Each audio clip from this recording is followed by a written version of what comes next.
આજે આપણે વરસાદની મોસમમાં ખાવાની ખૂબ મજા આવે એવા ગોગડી ભજીયા બનાવવાના છીએ। ગોગડી ભજીયા બનાવવા માટે આપણે આવી રીતે કોથમીર લેવાની છે। એક મોટી સાઈઝની પણ એક કોથમીર લેવાની છે, એટલે કે 1 કપ જેટલું આ થશે। અને આવી રીતે દાંડલા સહિત જ લેવાની છે।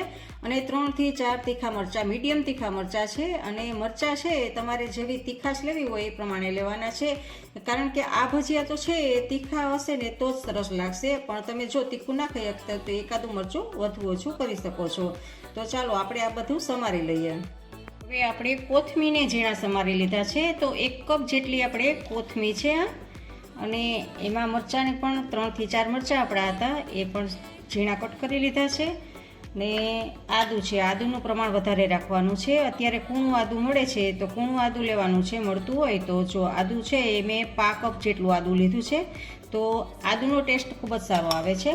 અને 7 થી 8 કળી લસણ છે, એકદમ નાનું નાનું મેં કટ કરી લીધું છે। અને હવે એમાં સ્વાદ પ્રમાણે આપણે નિમક એડ કરવાનું છે। આમાં વધારે વસ્તુનો ઉપયોગ નથી થતો, થોડી વસ્તુથી જ આપણે બની જાય છે। આ બધું આપણે આમાં મિક્સ કરી દઈશું। અને હવે આમાં આપણે 1 કપ લીલા ધાણા હતા તો 3/4 કપ આપણે ચણાનો લોટ લીધો છે, એટલે કે 3/4 ભાગનો ચણાનો લોટ આપણે આમાં એડ કરશું અને આપણે મિક્સ કરી દઈશું। હવે આપણે હાથથી મિક્સ કરશું। તો આવી રીતે ચણાના લોટને કોથમીર ને મરચાંમાં આવી રીતે હાથથી આપણે મિક્સ કરી દઈશું। 2 ચમચી મેં પાણી લીધું છે, તો પહેલાં થોડુંક એડ કરીએ અને મિક્સ કરીએ આપણે। તો જુઓ સારું એવું બાઇડિંગ આવી જવું જોઈએ। હજી આપણે થોડુંક પાણી આપણે છે એ એડ કરી દઈએ।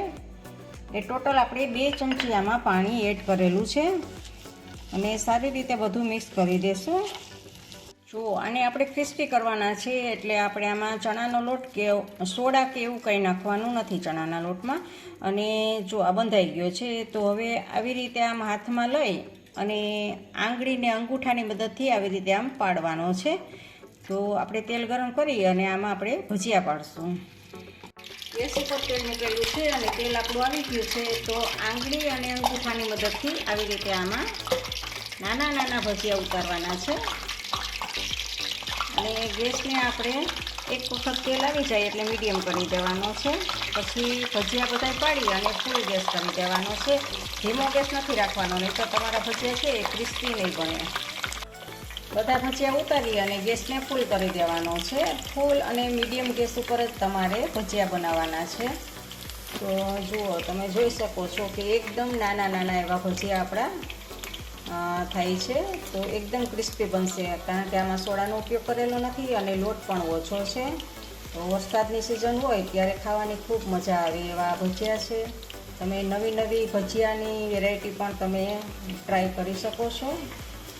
તો જુઓ આપણા ભજીયા બની ગયા છે, તો આપણે ઝારાની મદદથી કાઢી લઈએ।